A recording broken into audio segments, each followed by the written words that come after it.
Hello, dear students. I welcome you to my lecture about well-being and emotion.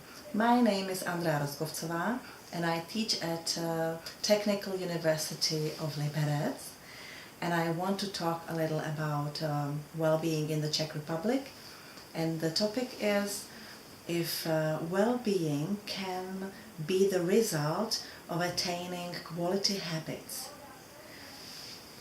So let's first think if the habits and the well-being come from inside of the personality, or if it is caused by some outer factors.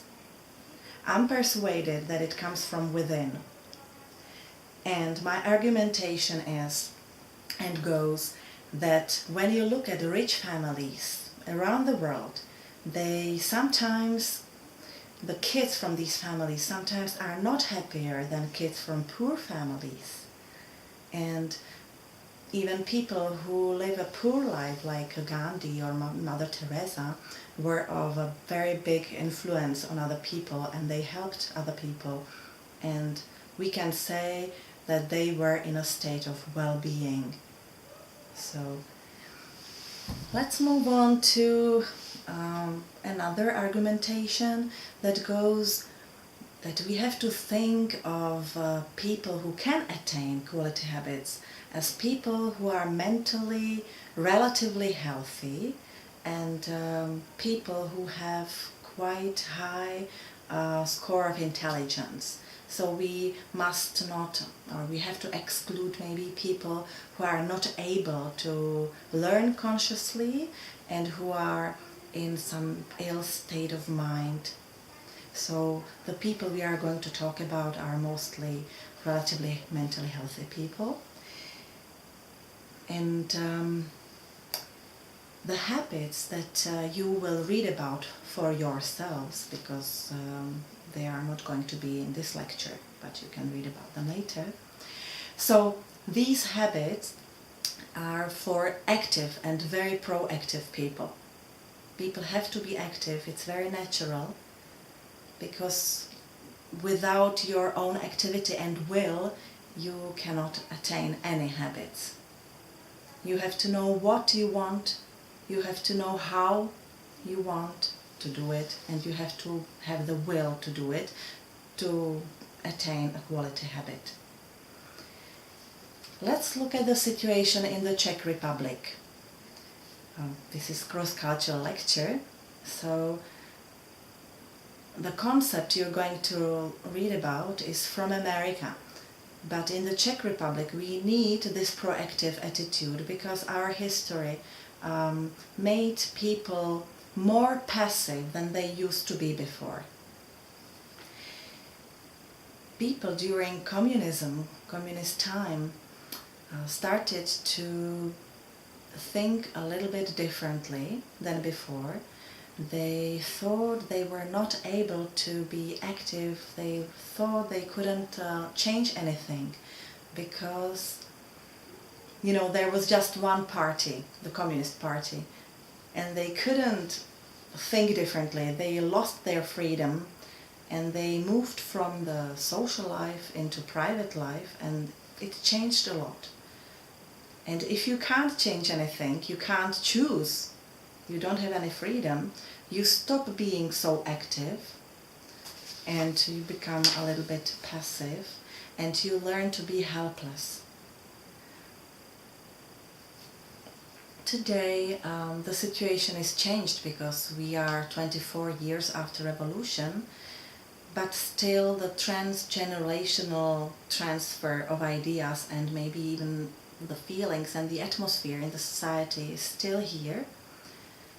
And we can illustrate this loss of freedom and this negativism with one ban which was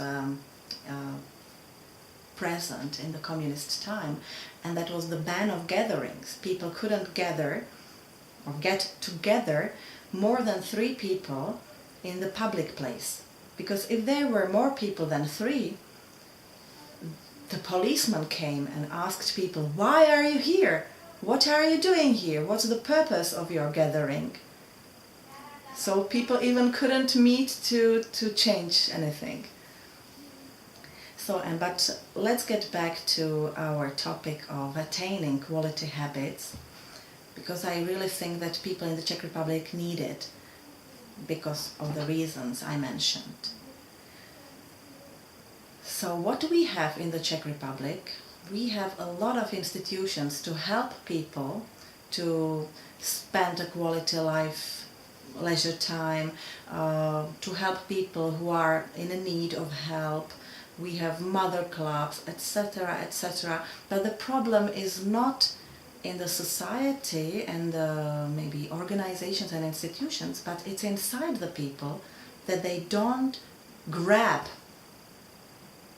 the opportunity to change something in them.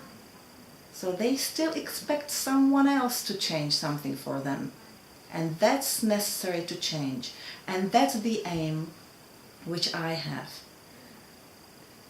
So today I want to start a research among our future teachers, if they are in need of change within themselves, if they are in need of quality habits, and we want to prepare a study program for them, or one subject that will be about self-management, self-improvement, maybe even self-growth.